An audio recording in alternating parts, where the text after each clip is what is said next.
Hello students, જો આગળના લેક્ચરની અંદર આપણે કોસેટની વાત કરતા હતા, બરાબર છે. આપણે થિયરમમાં જોઈ ગયા કે જો કોઈ સબગ્રુપ એચ આપણને આપેલું હોય જીનું, અને જો એ એચ અથવા એચ એ એચ અથવા એચ એ જો કોઈ પણ રાઇટ કોસેટ હોય, એચ એ અને એચ બી, જો કોઈ બે રાઇટ કોસેટ હોય તો આ બંનેનું ઇન્ટરસેક્શન ક્યાં તો ફાઈ થશે, ઓકે, અથવા એચ એ અને એચ બી કેવા હશે? ઇક્વલ હશે.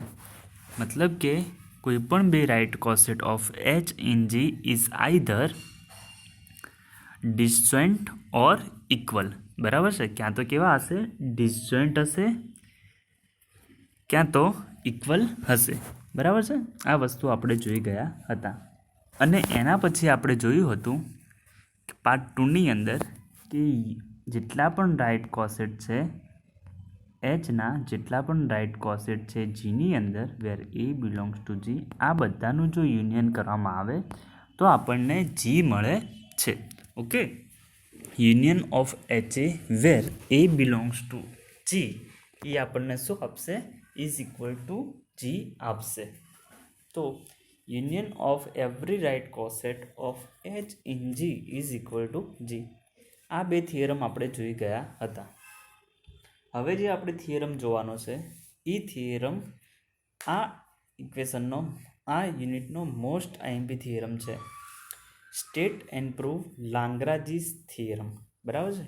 લાંગ્રાજીસ થિયરમ ઇન ગ્રુપ. લાંગ્રાજના થિયરમ અલગ અલગ યુનિટની અંદર અથવા અલગ અલગ ટોપિકની અંદર ઘણા બધા આવતા હોય છે. ઓકે, તો આ ગ્રુપ થિયરીની અંદર લાંગ્રાજીસનો થિયરમ છે. તો state and prove Lagrange's theorem. તો લાંગ્રાજીસ થિયરમ શું કહે છે? If G is a finite group. બરાબર છે. જી કેવું ગ્રુપ છે? ફાઇનાઇટ ગ્રુપ છે. ફાઇનાઇટ ગ્રુપ કે મતલબ જેના એલિમેન્ટની સંખ્યા ફાઇનાઇટ હોય એવા. If G is a finite group then order of every subgroup of G is divisor of order of G. શું કીધું છે કે જો G ફાઇનાઇટ ગ્રુપ હોય તો જીના જેટલા પણ સબગ્રુપ છે, એ બધા જ સબગ્રુપનો ઓર્ડર જીના ઓર્ડરને ડિવાઈડ કરશે. બરાબર છે. જીના જેટલા પણ સબગ્રુપ છે એ બધા જ સબગ્રુપનો ઓર્ડર જીના ઓર્ડરને ડિવાઈડ કરશે. If G is a finite group. Finite group માટે જ આ થિયરમ સાચો છે. ઇન્ફાઇનાઇટ ગ્રુપ માટે આપણે આવો કોઈ થિયરમ યુઝ કરતા નથી. તો શું કહે છે જુઓ અહીંયા આગળ કે ધારી લો, બીજી રીતે સ્ટેટમેન્ટને લખવું હોય તો આ રીતે લખી શકાય છે કે if H is a subgroup of a finite group G then order of h divides order of g. આના વંચાશે order of h divides order of g. મતલબ કે order of h જીના ઓર્ડરને ડિવાઈડ કરે છે. એચનો ઓર્ડર જીના ઓર્ડરને ડિવાઈડ કરે છે. If H is a subgroup of a finite group G then order of h divides order of g. મતલબ શું થાય છે ડિવાઈડ કરે એટલે કે? તો ધારી લઈએ કે અહીંયા આપણી પાસે 10 આપેલા છે, તો 10 is equal two 10 is equal two 2 into 5 લખી શકીએ છીએ. તો 5 એ 10ને ડિવાઈડ કરે છે એવું કહી શકાય. બરાબર છે. 5 એ 10ને ડિવાઈડ કરે છે, અથવા 2 પણ શું કરે છે? 10ને ડિવાઈડ કરે છે. 2 ઓલ્સો ડિવાઇડ્સ 10. તો આને આ રીતે લખાય છે કે 2 ડિવાઇડ્સ 10. બરાબર છે. અથવા 5 ડિવાઇડ્સ 10. ઓકે, તો 5 ડિવાઇડ્સ 10 અને 2 ડિવાઇડ્સ 10 એને આ રીતે લખી શકાય છે. તો order of H divides order of G, એ વસ્તુ આપણે સાબિત કરવાનું છે. તો જોઈએ કઈ રીતે સાબિત કરી શકાય. તો let H be a subgroup of a finite group G. બરાબર છે. ધારી લઈએ છે કે એચ પોતે શું છે? સબગ્રુપ છે ઓફ અ ફાઇનાઇટ ગ્રુપ જી. જી કોઈ પણ ફાઇનાઇટ ગ્રુપ આપેલું છે એનો જે સબગ્રુપ છે એ એચ છે. Let order of G is equal to n and order of H is equal to m. ધારી લઈએ કે G નો ઓર્ડર n છે, ફાઇનાઇટ ગ્રુપ છે, મતલબ કે આનો કંઈક ઓર્ડર હશે. ધારી લઈએ છીએ કે આનો ઓર્ડર કેટલો છે, n છે, અને H પણ ફાઇનાઇટ ગ્રુપ Gનો સબસેટ છે અથવા સબગ્રુપ છે, તો એ પણ ફાઇનાઇટ હશે, તો એનો પણ કંઈક ઓર્ડર મળશે. એ ઓર્ડરને આપણે ધારી લઈએ છીએ m, where m is less than or equal to n. બરાબર છે. Hનો ઓર્ડર m ધારીએ છીએ, Gનો ઓર્ડર n ધારીએ છીએ. તો where m is less than or equal to n ધારી લઈએ છીએ કે mની કિંમત કેવી છે, n કરતાં નાની છે. શા માટે? કારણ કે m એ Hનો ઓર્ડર છે અને n એ Gનો ઓર્ડર છે. તો Hનો ઓર્ડર નાનો હશે. શા માટે? કારણ કે Gનો સબગ્રુપ છે એટલા માટે. તો m is less than or equal to n. Now we know that AH is left coset of H in G. આપણને ખબર છે કે AHને શું કહીએ છીએ આપણે? Left coset of H in G કહીએ છીએ. For every A belongs to G, AHને આપણે શું કહીએ છીએ? લેફ્ટ કોસેટ કહીએ છીએ. હવે ધારી લઈએ છીએ કે આવા કે ડિસ્ટિક્ટ લેફ્ટ કોસેટ આપણને Hના મળે છે. Suppose that H have only કે ડિસ્ટિક્ટ લેફ્ટ કોસેટ્સ ઇન G. જો દરેક લેફ્ટ કોસેટ ડિફરન્ટ હશે નહીં. આપણને ખબર છે કે HA અને HB ક્યાં તો ઇક્વલ પણ હોઈ શકે છે અને ક્યાં તો ડિસ્ટિક્ટ બી હોઈ શકે છે. તો ડિસ્ટિક્ટ આપણે જે પણ છે એ બધા જ લેફ્ટ કોસેટને આપણે કે કહીએ છીએ. મતલબ કે કે ડિસ્ટિક્ટ લેફ્ટ કોસેટ આપણને મળે છે. ધારી લઈએ છીએ કે Hના Gની અંદર કે ડિસ્ટિક્ટ રાઇટ કોસેટ આપણને મળે છે. Suppose that H have only કે ડિસ્ટિક્ટ રાઇટ કોસેટ અથવા લેફ્ટ કોસેટ્સ ઇન G. તમે અહીંયા આગળ રાઇટ કોસેટ પણ લઈ શકો છો અને લેફ્ટ કોસેટ્સ પણ લઈ શકો છો. Okay, in G. તો એ જે ડિસ્ટિક્ટ રાઇટ કોસેટ કે રાઇટ કોસેટ છે એને નામ આપી દીધું છે આપણે A1H, A2H, A3H અને AKH. તો લેટ A1H, A2H, A3H અને AKH are distincts left coset of H in G. ધારી લઈએ છીએ કે આપણને આટલા ડિસ્ટિક્ટ લેફ્ટ કોસેટ મળે છે. હવે બાય નોન થિયરમ આપણે શું લખી શકીશું? બાય નોન થિયરમ આપણને ખબર છે કે જેટલા પણ લેફ્ટ કોસેટ અથવા રાઇટ કોસેટ હોય Hના Gની અંદર એ બધાનું યુનિયન કરવાથી આપણને G મળે છે. તો G ઇઝ ઇક્વલ ટુ લખી શકાય A1H union A2H union A3H union AKH. Okay, તો G ઇઝ ઇક્વલ ટુ લખી શકાશે A1H union A2H union A3H union AKH. Since all left cosets are pairwise disjoint, so order of G is equal to order of A1H વત્તા order of A2H વત્તા order of AKH. બધા જ left કોસેટ કેવા છે? પેરવાઇઝ disjoint છે. મતલબ કે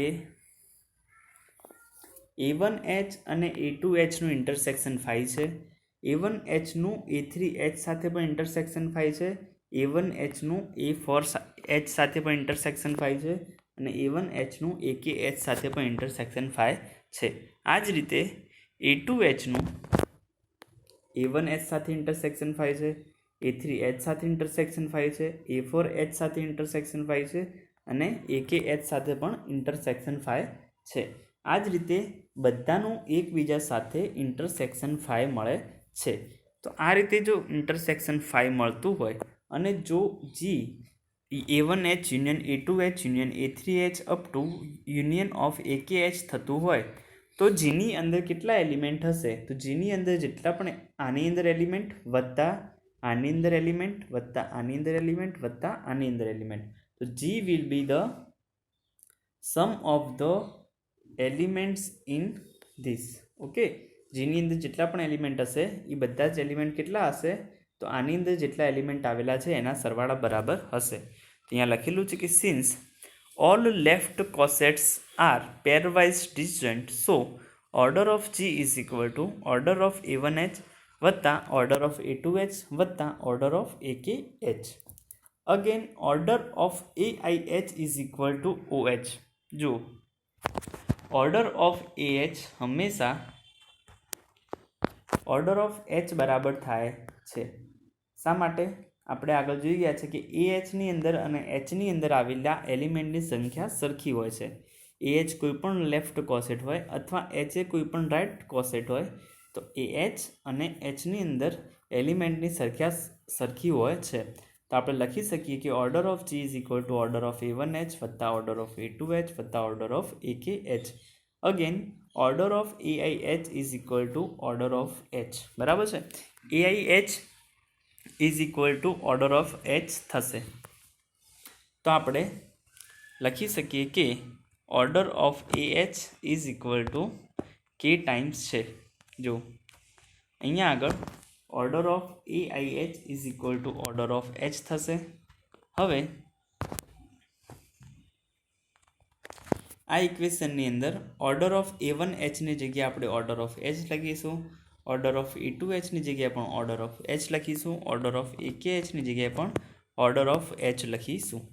okay, તો માટે order of G is equal two થશે ઓર્ડર ઓફ H વત્તા ઓર્ડર ઓફ H વત્તા ઓર્ડર ઓફ H. કેટલી વાર આવશે? K ટાઈમ્સ આવશે.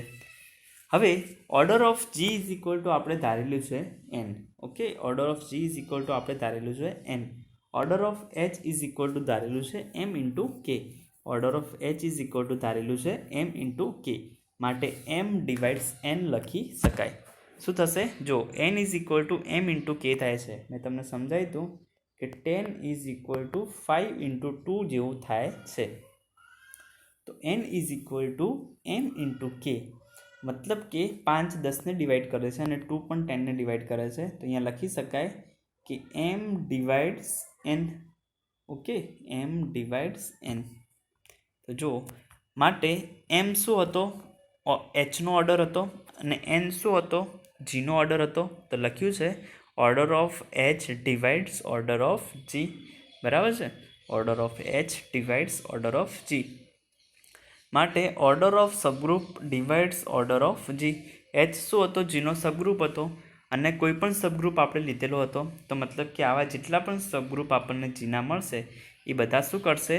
એ બધાનો ઓર્ડર Gના ઓર્ડરને ડિવાઈડ કરશે. તો લખેલું છે કે order of subgroup of G divides order of G. તો આ છે લાંગ્રાજીસનો થિયરમ. મોસ્ટ IMP થિયરમ છે, તમારા એક્ઝામમાં 100% પૂછાશે.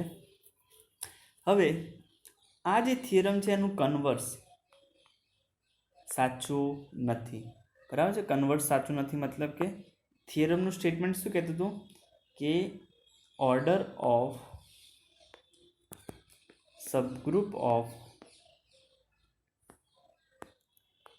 Finite group divides order of group. બરાબર છે. શું કહે છે કે જો કોઈ સબગ્રુપ આપેલું હોય કોઈ પણ ફાઇનાઇટ ગ્રુપનું, તો સબગ્રુપનો ઓર્ડર ગ્રુપના ઓર્ડરને ડિવાઈડ કરશે. હવે આનું ઉલટું એટલે શું? તો જો કોઈ નંબર સપોઝ કે M ઓર્ડર ઓફ Gને ડિવાઈડ કરે છે. બરાબર છે. કોઈ નંબર M ઓર્ડર ઓફ Gને ડિવાઈડ કરે છે, તો એવું જરૂરી નથી કે આ ઓર્ડરનું સબગ્રુપ મળશે. બરાબર છે. એવું જરૂરી નથી કે આ ઓર્ડરનો સબગ્રુપ આપણને મળશે. તો જોઈ લઈએ કે આવું ક્યાં થાય છે. તો અલ્ટરનેટિંગ ગ્રુપ આવે છે, જે તમે યુનિટ 2ની અંદર ભણીશો. બરાબર છે. અલ્ટરનેટિંગ ગ્રુપ એની અંદર શું આવે છે કે A4. હવે A4નો ઓર્ડર 12 હોય છે. ઓકે, A4નો ઓર્ડર શું હોય છે? 12 હોય છે. 6 12ને ડિવાઈડ કરે છે. ઓકે, તમને ખબર છે 12 ઇઝ ઇક્વલ ટુ 2 ઇન્ટુ 6 લખી શકાય. તો 6 શું કરે છે? 12ને ડિવાઈડ કરે છે. બટ 6 ઓર્ડરનું કોઈ પણ સબગ્રુપ AN પાસે નથી. બરાબર છે. But A4 has no subgroup of order 6. બરાબર છે. A4 પાસે 6 ઓર્ડરનું કોઈ પણ સબગ્રુપ નથી. તો આ થશે લાંગ્રાજીસનો થિયરમ, જેની અંદર આપણને ખબર પડે છે કે કોઈ પણ ફાઇનાઇટ ગ્રુપ આપેલું હોય અને H જો એનો સબગ્રુપ હોય તો Hનો ઓર્ડર Gના ઓર્ડરને ડિવાઈડ કરશે. ઓકે, હવે તમારે રોજની રોજ તૈયારી રાખજો. બરાબર છે. અને મહેનત કરજો. યુનિટ 1 લગભગ હવે પૂરું થવા આવ્યું છે. નેક્સ્ટ ટાઈમથી હવે લગભગ આપણે યુનિટ 2 ચાલુ કરી દઈશું. ઓકે, તૈયારી રાખજો. Thank you.